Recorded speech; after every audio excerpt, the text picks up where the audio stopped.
मुंबई उच्च न्यायालय लिपिक या पदासाठी सध्या फॉर्म भरणे सुरू आहे आणि त्याच पद्धतीनं काही विद्यार्थ्यांनी फॉर्म भरलेला आहे आणि ज्या विद्यार्थ्यांनी फॉर्म भरलेला नाही त्यांनी लवकरात लवकर फॉर्म भरून घ्यावे.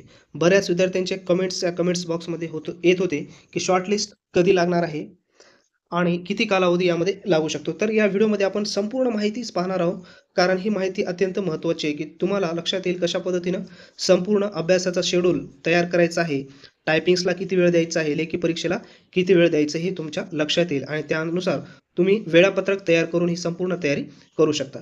तर सर्वात महत्त्वाचं अगोदर आपल्याला ही जे काही जाहिरात आहे ही जाहिरात आहे. जाहिरातीमध्ये तुम्ही पाहू शकता जाहिरात कधी प्रकाशित झालेली आहे 22 जानेवारी 2025 आणि क्लोज होणार आहे लिंक 5 फेब्रुवारी 2025.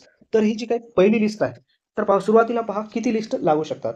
तर जागा ह्या 129 आहेत.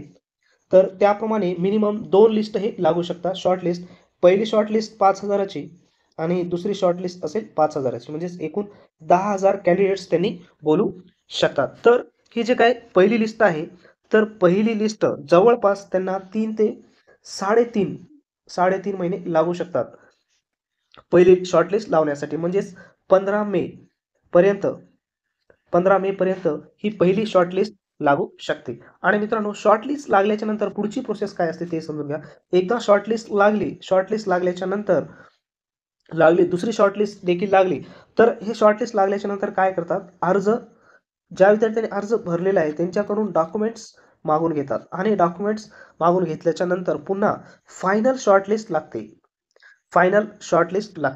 आणि फायनल शॉर्टलिस्ट जी आहे ती सप्टेंबर महिन्यामध्ये लागू शकते. आणि एकदा ही फायनल शॉर्टलिस्ट लागली की त्यांच्याकडून जे काही चलन आहे, आता नवीन जाहिरातीनुसार 400 रुपये चलन आहे ते भरून घेतला जातो आणि एक्झामला क्वालिफाईड केले जाते. म्हणजे फायनल शॉर्टलिस्ट ही सप्टेंबरमध्ये लागू शकते आणि एकदा फायनल शॉर्टलिस्ट लागली की जी काही एक्झाम आहे ते मित्रांनो, एक्झाम ही ऑक्टोबर ते नोव्हेंबर महिन्यामध्ये होऊ शकते. 100% ऑक्टोबर ते नोव्हेंबर महिन्यामध्ये ही एक्झाम होऊ शकते. अशा पद्धतीने तुमच्याजवळ जाहिराती निघाल्यापासून 10 ते 11 महिने शिल्लक आहेत तुम्हाला तयारी करण्यासाठी. आणि यामध्ये तुम्हाला मॅनेजमेंट्स करायचं आहे, टायपिंग सुद्धा मॅनेजमेंट्स करायचं आहे आणि लेखी परीक्षेचं सुद्धा तुम्हाला मॅनेजमेंट करायचं आहे. त्यासाठी संपूर्ण मार्गदर्शन आपण आपल्या यूट्यूब चॅनलला प्रोव्हाइड करत आहोत.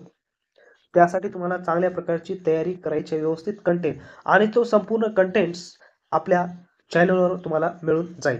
सध्या तर महत्त्वाचं म्हणजेच बरेच विद्यार्थी टायपिंगमध्ये फेल होत असतात, कारण नागपूरचं आपण पाहिलेलं आहे बरेच विद्यार्थी हे कशामध्ये गेलेले आहेत, मायनसमध्ये गेलेले आहे. त्यासाठी आपण सुद्धा मायनसमध्ये न जाण्यासाठी आतापासूनच व्यवस्थित तयारी करायची आहे.